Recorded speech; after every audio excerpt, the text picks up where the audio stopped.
कक्षा 10 का हिंदी व्याकरण का पाठ पढ़ेंगे पद परिचय।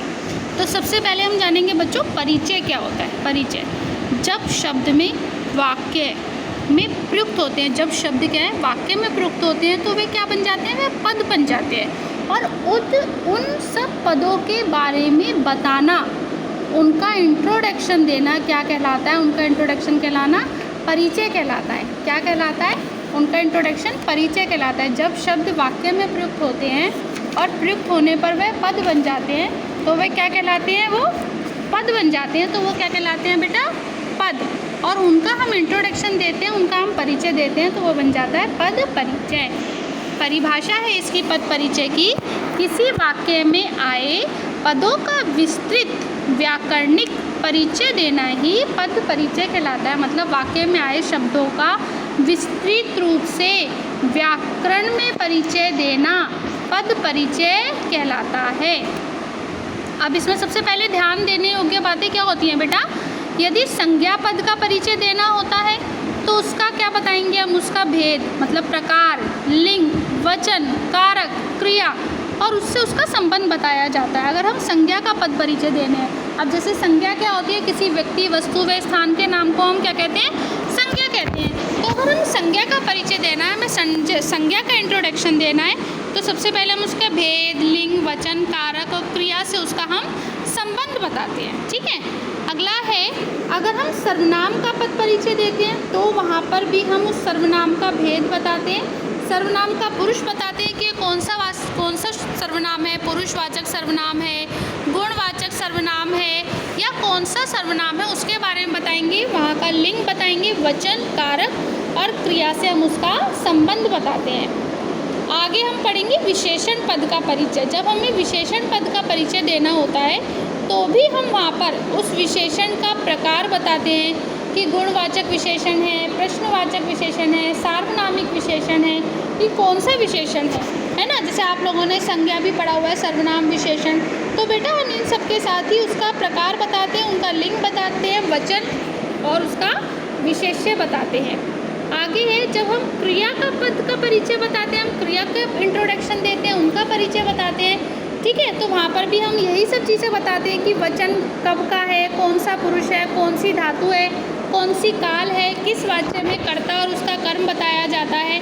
और जैसे मैंने आप लोगों को पहले भी बताया कि जब वाक्य में कुछ शब्द होते हैं, प्रयुक्त होते हैं तो सबसे पहले वो पद कहलाते हैं। और उन पदों के बारे में विस्तृत रूप से बताना, व्याकरणिक रूप से बताना, ठीक है, विस्तृत रूप से व्याकरणिक रूप से बताना क्या कहलाता है, परिचय कहलाता है। तो इसको ही हम पद परिचय कहते हैं।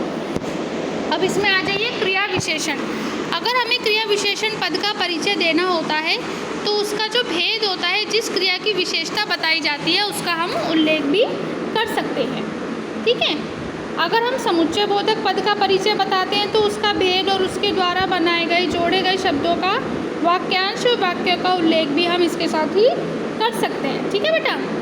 संबंध बोधक पद का परिचय बताते हैं तो उसका जो है उसका भेद क्या होगा, उससे संबंधित संज्ञा या सर्वनाम का उल्लेख भी हम इसमें बहुत अच्छे रूप से कर सकते हैं। विस्मय आदि बोधक, अब आप लोगों को पता है क्या ना, विस्मय आदि बोधक क्या होता है, जैसे यहाँ पर आश्चर्यचकित चीज़ों का वर्णन किया जाता है, आश्चर्यचकित वस्तुओं का वर्णन किया जाता है, वहाँ पर होता है विस्मय आदि बोधक पद का परिचय। ठीक है। उसका भेद प्रकट किया जाता है, उसके द्वारा प्रकट किए जा रहे भावों को हम उल्लेख कर सकते हैं। अब यहाँ पर उदाहरण के लिए हम देखेंगे सुबोध। अब यहाँ पर सुबोध रंगीन शब्दों से लिखा गया है। अब हम इसमें सुबोध का पद परिचय बताने से, सुबोध शास्त्रीय गीत गाता है। अब सुबोध का क्या बताएंगे, सबसे पहले तो बताएंगे हम ये पुल्लिंग है। ठीक है। पुल्लिंग के साथ एक ही वचन है और एक वचन के साथ क्या है, ये लिंग क्या है इसका, पुल्लिंग। संज्ञा कौन सी है, व्यक्तिवाचक। अब हम संज्ञा का बता रहे हैं तो संज्ञा के बारे में मैंने आप लोगों को बताया कि अगर हम संज्ञा का बता रहे हैं तो हम क्या बताएंगे, ये व्यक्तिवाचक संज्ञा है। व्यक्तिवाचक संज्ञा के साथ साथ क्या ये पुल्लिंग है और पुल्लिंग के साथ साथ क्या है, यह एक वचन है। तो बेटा इसका पद परिचय क्या हो गया, पद तो हो गया सुबोध। ठीक है। और उन पदों का परिचय बताना पद परिचय कहलाता है। पद क्या हो गया, सुबोध। अब मैं सुबोध का पद परिचय आपको बताती हूँ क्या है, व्यक्तिवाचक संज्ञा है, पुल्लिंग है, एक वचन है और गीत गाता है, यानी कि वो क्रिया कर रहा है, कार्य को कर रहा है। इसके आगे है सर्वनाम आ गया। देखो ये वह मैदान में गेंद से खेल रहा है। अब वह क्या है?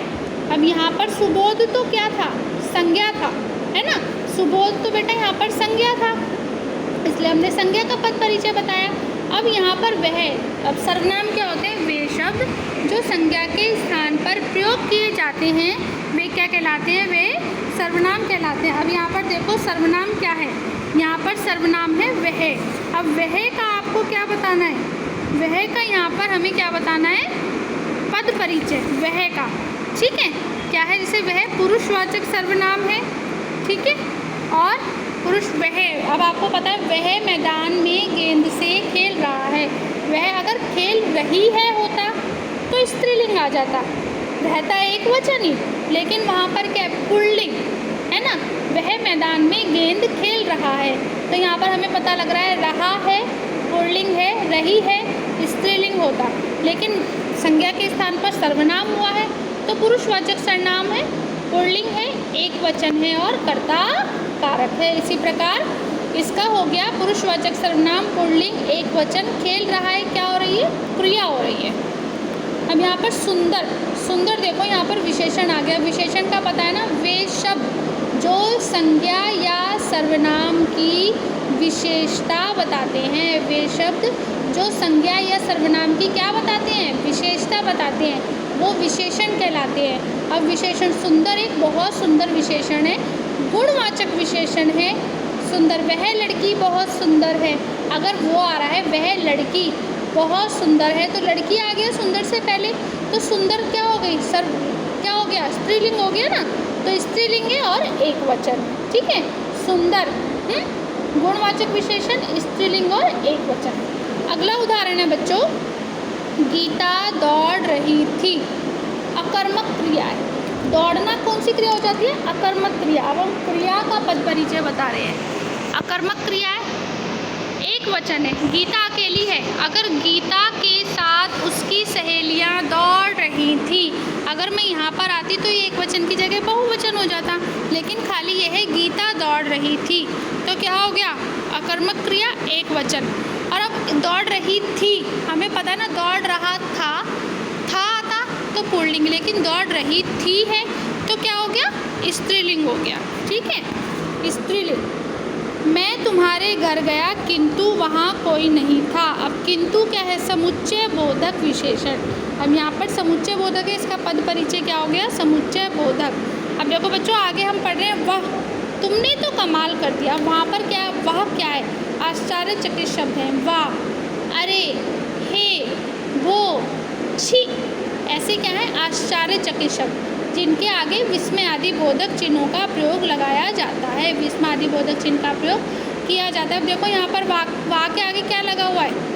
वाह के आगे विस्मय आदि बोधक चिन्ह लगा हुआ है ना, तो ये कौन सा शब्द हो गया? विस्मय आदि बोधक। इस वाले पद परिचय में खाली हम लिखेंगे कि यह विस्मय आदि बोधक शब्द है और यह किसी आश्चर्य को प्रकट कर रहा है, ठीक है। अब आप लोगों ने इसमें पढ़ा कि जिस शब्द में, जब शब्द में वाक्य में प्रयुक्त होते हैं तो वह क्या बन जाते हैं? पद बन जाते हैं। लेकिन जब किसी वाक्य में आए पदों का, हम इन शब्दों का बहुत विस्तृत रूप से व्याकरणिक परिचय देना चाहते हैं तो हम वहाँ पर क्या कहला देते हैं? पद परिचय कहलाते हैं। व्याकरणिक रूप से, विस्तृत रूप से अगर हम किसी शब्द का परिचय देते हैं तो वह पद परिचय कहलाता है।